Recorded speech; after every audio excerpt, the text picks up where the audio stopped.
En el inicio de la guerrilla, cuando me incorporé a la lucha armada de los años 60, yo subí con el nombre de Domingo.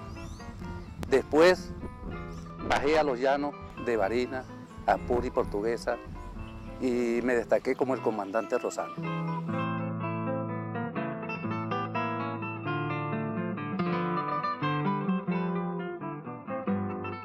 Nací en el estado Portuguesa, en Biscucuy, al lado de la finca de la hacienda de Edelmiro Gabaldón. Mi papá fue muy amigo de los Gabaldones, de Rafael, de Arnoldo y de Edelmiro, que era el menor. Porque mi papá también fue perseguido cuando Pérez Jiménez. Él, junto con un compadre de él, escondían a Manuel Morales, de Portuguesa, que fue gobernador. Lo perseguían porque él era de la lucha clandestina cuando Pérez Jiménez, él pertenecía a Acción Democrática y por eso lo perseguían. Porque Acción Democrática fue un partido revolucionario, que no hay que negarlo. Entonces, por la presión esa que hubo, que ellos escondían a ese señor, tuvo que venirse. Ese fue el motivo de mi papá venirse para acá.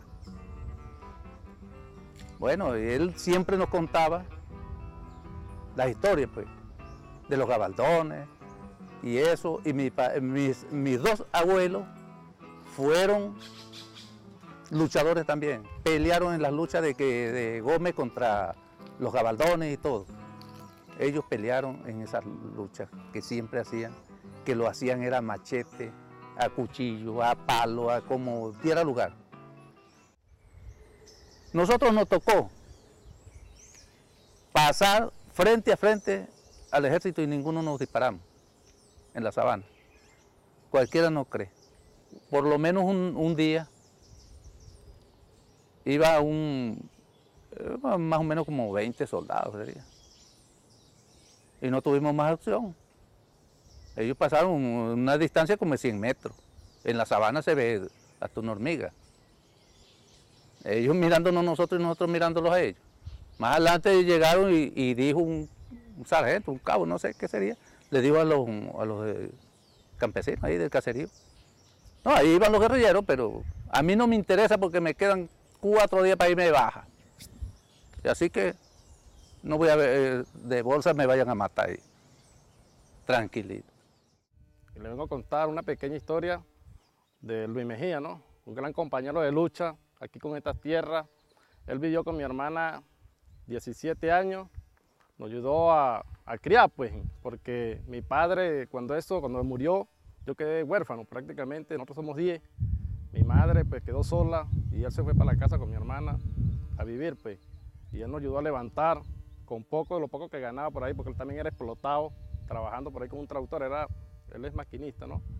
Tuvimos un entendimiento de que era guerrillero por los rumores que hablaba la gente y demás personas que siempre lo escuchaban en ese ambiente. Y desde ahí entonces, bueno, estando en el poblado, conozco que llegó, trabajó, duró mucho tiempo como tractorista trabajándole a un señor ahí. Y que después de eso ya hoy en día que nos reunimos todos, nos unimos y veníamos luchando por las tierras estas de donde ahora estamos hoy en día. El compañero por lo menos ha sido muy frecuente y desde que lo conozco, bueno, una bella persona, muy trabajador y responsable. Y hoy en día hace vida con nosotros aquí en el fondo. Ese donde uno lo jale, que si jala machete, escardilla, para todo.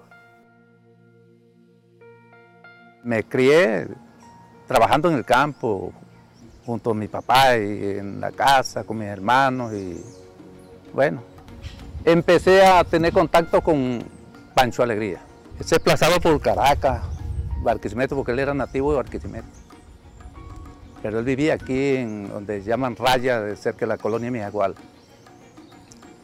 Ahí él hizo un trabajo de masa, donde me incorporé yo, junto a mucha gente ahí.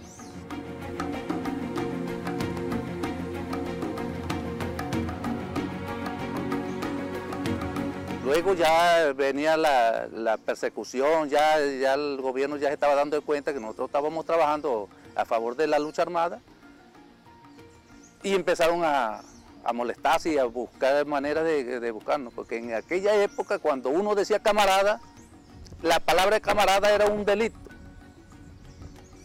Ahorita la tenemos por refrán, pues. Cualquiera oía uno decir camarada, iba y le decía a un policía y ahí mismo lo agarraban, preso. Bueno, ahí tuvimos, yo bien joven, me pita de que ya buscando la persecución, me incorporé a la lucha. Me enguerrillé, me fui a la guerrilla. Cuando eso pasaron por esa zona, que el comandante de la columna era Lubén Pekov, le decíamos Ramón, junto a Miranda, junto a Félix Dicarqué, junto a Catire Narray, bueno, y unos cubanos.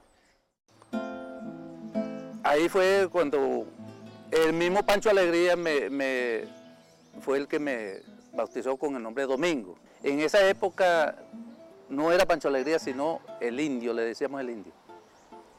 Subimos a la zona montañosa de aquí, de donde estamos, hacia arriba. Lo que fue el Cerro La Bandera, Cerro Azul, Guaramacal, la mesa de Guaramacal, Agua Fría, la Concepción, el Cedro, el Cumbre, que ya eso pertenece a Trujillo, todas esas zonas hacia arriba. Bajé con otro compañero, camarada que vive en Barinas. Él vivía allá junto a nosotros, éramos de ahí mismo. Resulta que en esa época, cuando yo llego, me consigo a Antonio en mi casa. Bueno, una alegría y que sí, pero yo voy a hacer unos contactos primero, cuando venga, nos vamos. Salió un mismo camarada que había bajado conmigo, Francisco Ojeda Negrete, le decíamos Vito, entró a buscar a Antonio en un jeepcito y se lo sacó. Bueno, nosotros como a los 3 o 4 días nos estamos tomando unos palitos allá en casa del otro camarada.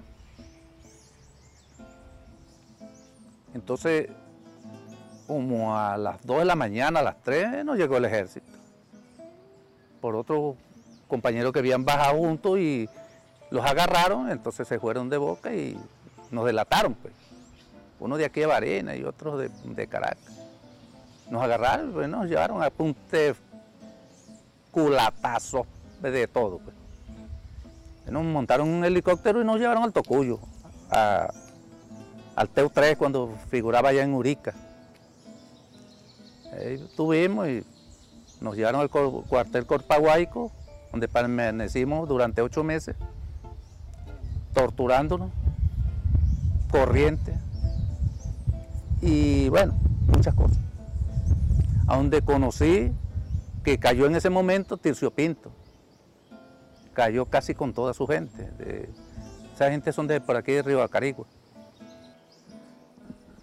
Con una gruesa de compañeros, pues, que cayeron y, bueno, ahí tuvieron mala suerte unos y otros tuvieron suerte y yo caí en la suerte, que después bien torturado y tal, entonces ahí me trajeron, como yo estaba señalado que era muerto, cuando me agarraron iba muerto, entonces yo cuando me traían esposado, les dije en el mismo carro que si esa era la política de que había implementado Caldera y la pacificación, y uno se estaba entregando, prácticamente yo entregándome, y me iban a traer amarrado, que cuál era la pacificación que había entonces. Cuando llegó Caldera al poder, que abrió las puertas, dijo que había la pacificación, pero la pacificación fue para uno, porque hubieron muchos muertos también.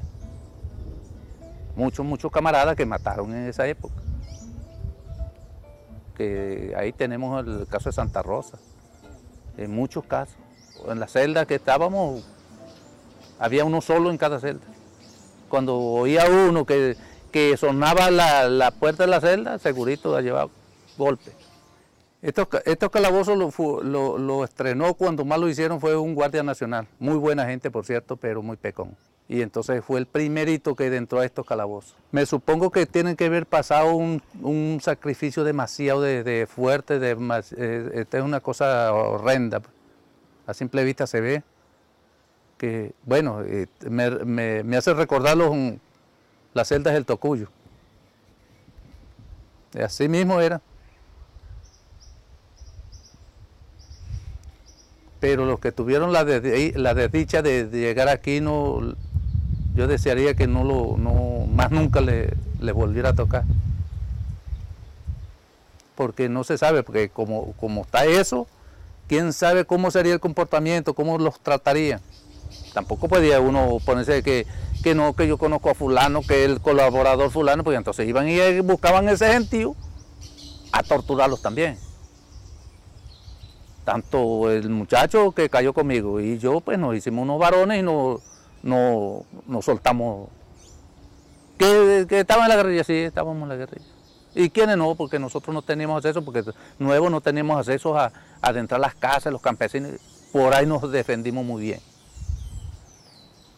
Entonces, ya los últimos nos dejaron quietos, pues sí pasamos 3 meses llevando. Fueron 3 meses. Muchas veces nos repetían la ración en la noche, de golpe. Ahí nos torturaban con garrochas eléctricas. ¿Sabes qué es garrocha? Una cosa así larga que le meten al ganado en las gandolas esas para que paren. No la metían por la costilla, en la lengua, en todas partes. Y culatazo, con la mano nos daban también. Con las patas, porque le puede decir patas porque esos no son pies, que tienen un carajo para